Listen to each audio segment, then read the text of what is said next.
Welcome to week one, where we're going to dive into purpose-driven cultures, setting the agenda. Now, in addition to the guidance I offered in my introductory video, I'd like to share some additional specific advice for this course. There's a good deal of reading, so make sure you stay ahead. You don't want any issues getting behind or having to make up work. For those of you who have already completed 8-week courses, you know how quickly time will fly by for each of us. Now, in addition to staying ahead, I also encourage you, don't get overwhelmed. Okay, there's a lot of reading in this course. There's a lot of reading in most of our courses. That's what work at a graduate level requires. Take the parts that speak to you. Take the parts that you understand and relate to and you can apply to your discussion posts, which require support, and of course your assignments, which require a lot of support. Also, take those items that you can apply to your own personal and professional pursuits outside this classroom, and then look for those things that you may have heard of, may have an interest in, and just want to learn more about. It's not about memorization. You're not going to take a final exam where you're going to be tested on all these things. You're going to be looking for those bits of observations that you can apply to your own work.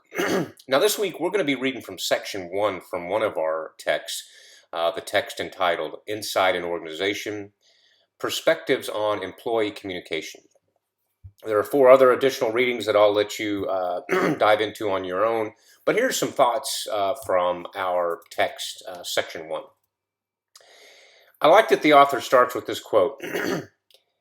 Companies die because their managers focus on the economic activity of producing goods and services, and they forget that their organization's true nature is that of a community of humans.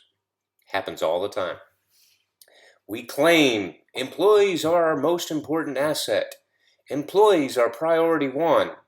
We love our employees. All these platitudes about how important employees are. Well, guess what? Employees will see right through that if the words don't match the deeds, okay? So wherever you are within your own organization, especially if you are a communicator within that organization, help leaders understand, help them appreciate. It's not just about the words we say, it's about the actions that we take and how those impact our employees. They really are what make our organization what it is. I don't care how fancy your product is or how much marketing or whatever else you have, the employees make it happen, right? And so we have to take care of them and we have to make sure that they are kept informed, which is a big part of what we do and a big part of the focus for this course. Now, your authors talk about how there are different ways for leaders to engage with or connect with their employees. And I just want to offer a couple that I've had in recent times. When the pandemic first started, we had a commander who, probably better than any other commander I've seen, understand how impactful this was going to be on the people. And so while the mission always comes first, and we always focus on the people, she had an innate ability to help us come together at a time when it happened in a day. I still remember the day, and I'm sure you do too, when we were told, you have to go home, and we have to figure out how to work remotely because you're not allowed to be together in the same space at the same time, and we're not sure how long this is going to last.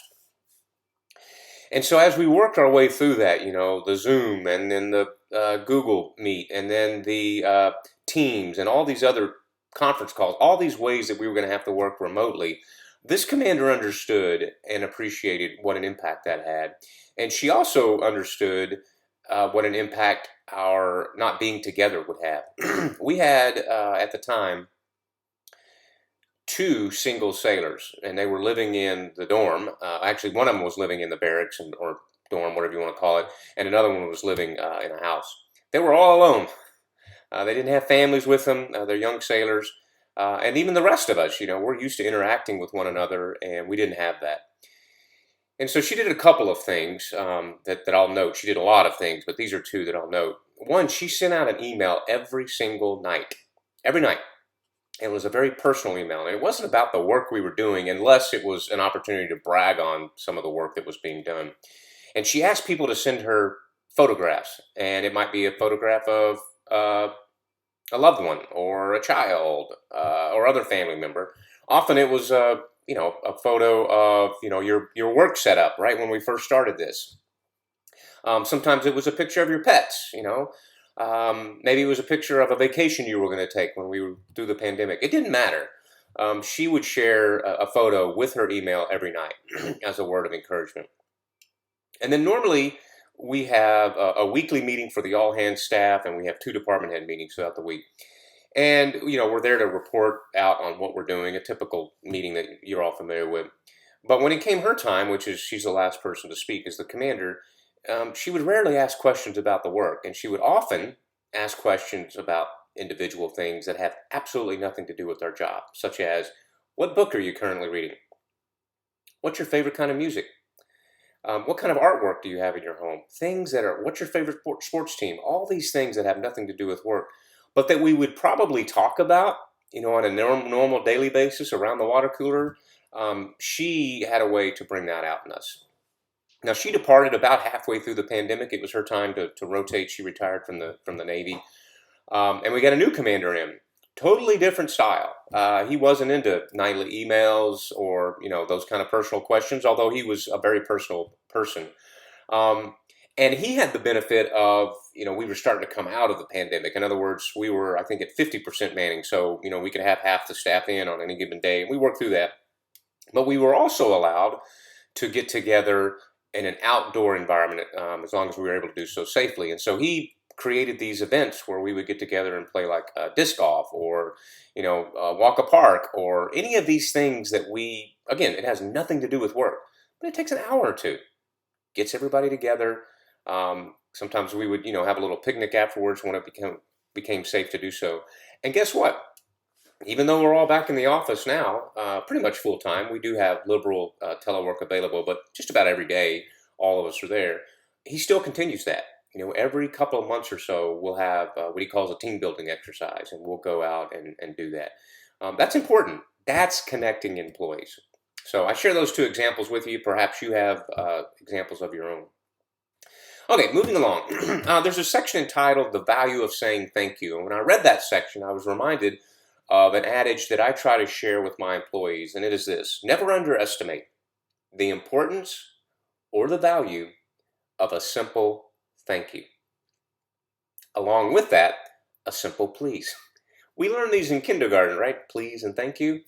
But you'd be surprised how many people forget them the older they get, or maybe more senior they get. They mean a lot. Just those common courtesies. And that's another way that we can connect with employees. Okay. Last thought from this section of our text. Your authors write that if we've learned anything from these frightful, uncertain times, let's hope it was the central importance of showing respect for employees by communicating with them frequently, openly, and honestly. We also need to remind ourselves why we're doing this. What is our company's core driving purpose?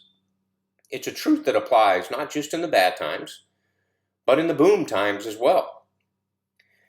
One of the ways that we do this at my command, our responsibility is through the American Connections Media Outreach Program. We share sailor stories. So we'll get sometimes photos sent to us. Sometimes we go out to the fleet and interview sailors. And then we share those stories and photos, usually with local media. And when we get those clips back, those media clips back, we share them with the commands so they can share them with the sailors so that they can share them with their families. You'd be surprised how that, virtuous feedback loop continues, because other sailors will share the program, other people within the command will see sailors being highlighted, and they'll want to participate as well. That's external to our organization.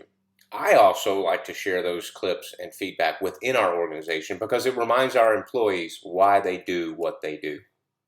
I genuinely love my job, and I want to share that with other people within my command, especially those for whom I'm responsible to lead. Okay, those are just some thoughts for you this week. I would remind you, as I always do, to stay ahead with your assignments, stay engaged in the discussion board, and of course, always enjoy your time of learning.